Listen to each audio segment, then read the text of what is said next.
Good morning guys and welcome back sa ating YouTube channel. So for today's video naman, i-share ko naman sa inyo yung tamang setting ng ating mga driver app.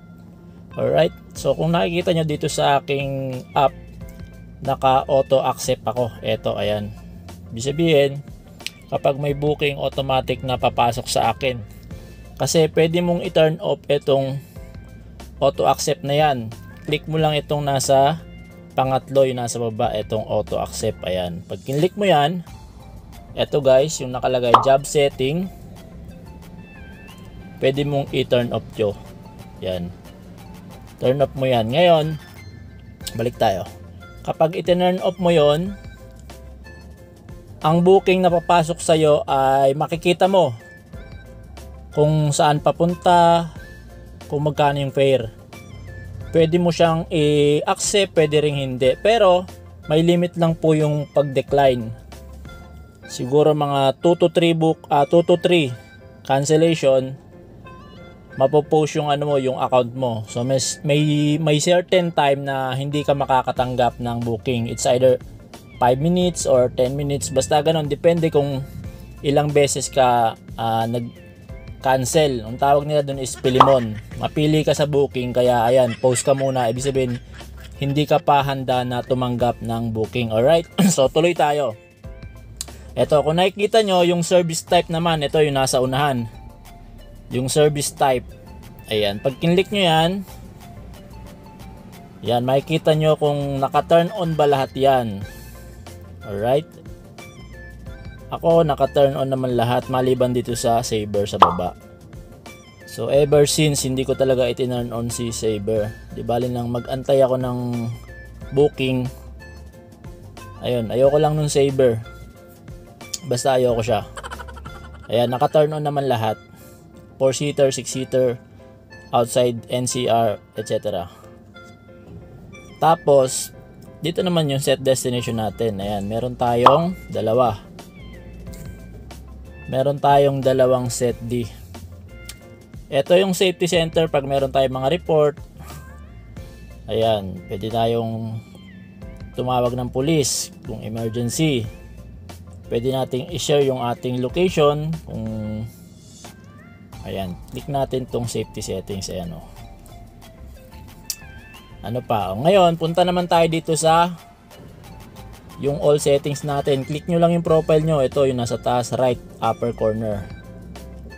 Pag click nyo yan, ayan, makikita nyo dyan yung inyong mga acceptance rate. And nakikita nyo yung grab car 4-seater.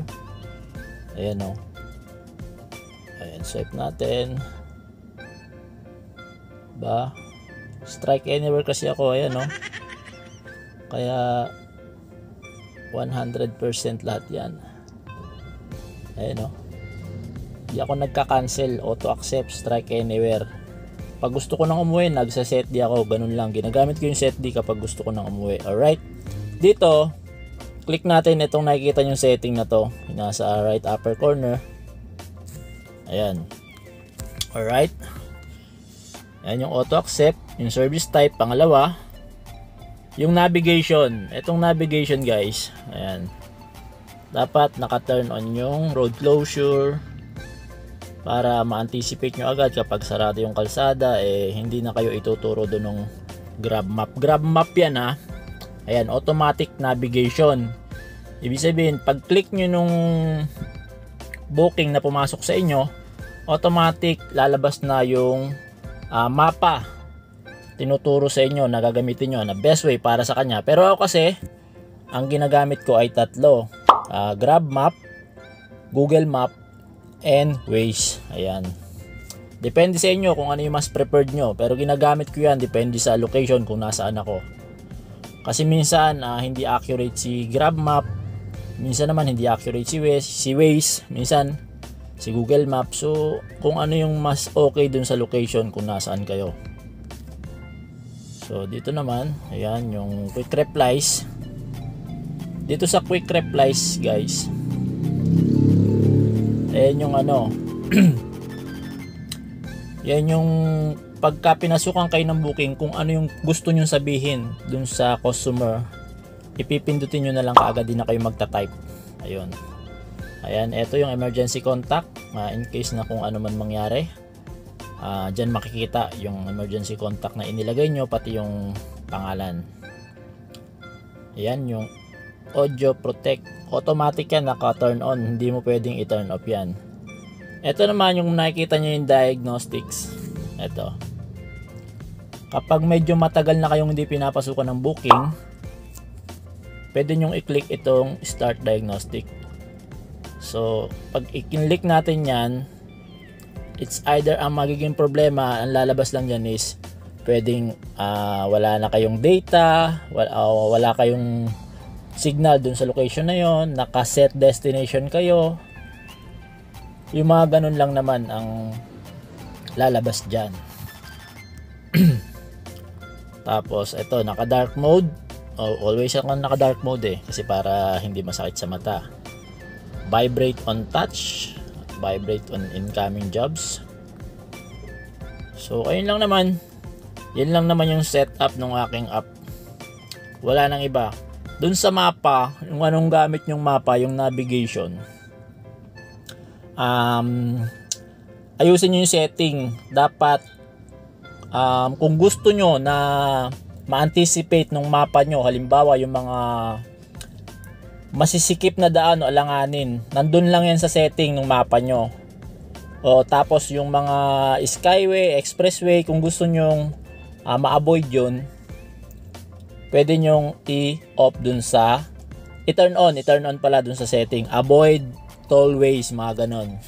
Basta explore nyo lang yung mga mapang ginagamit nyo para smooth yung paggamit nyo sa kanila. Hindi kayo nahihirapan, hindi kayo ituro sa maling daan. Alright?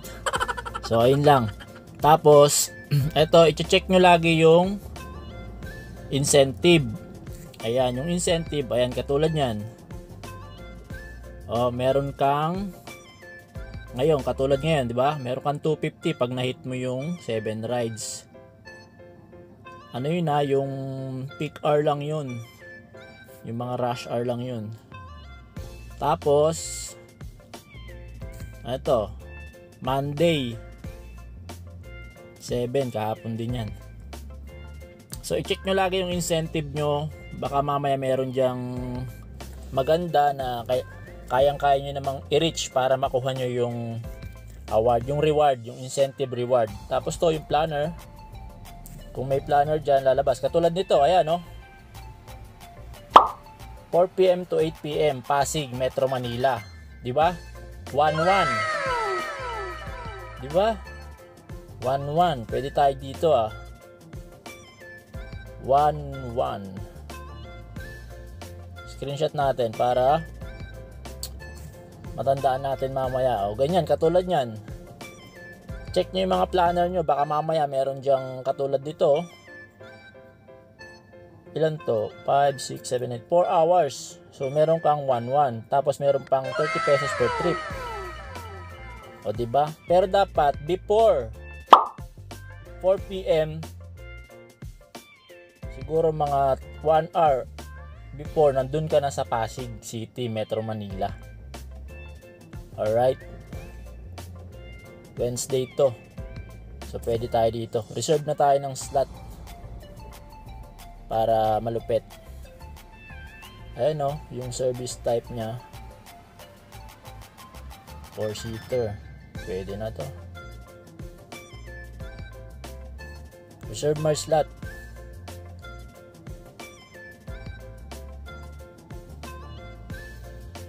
Ayun pag nagpa-reserve kayo ng slot, nakikita nyo rito sa may booking. Ayan, di ba? Naka-reserve tayo. So ganun lang guys check nyo lagi yan kasi sure na yan na meron na kayong na meron na kayong 1-1. 4 hours yun. Traffic yung ganung oras di ba? So ano pa ba? Discover. Ayan, yung mga opportunity na pwede nyong i-explore dito. Basta explore nyo lang itong inyong app, driver app para makita nyo kung ano ba yung mga perks na pwede nyong reliable para sa inyo. Alright? So yun lang naman.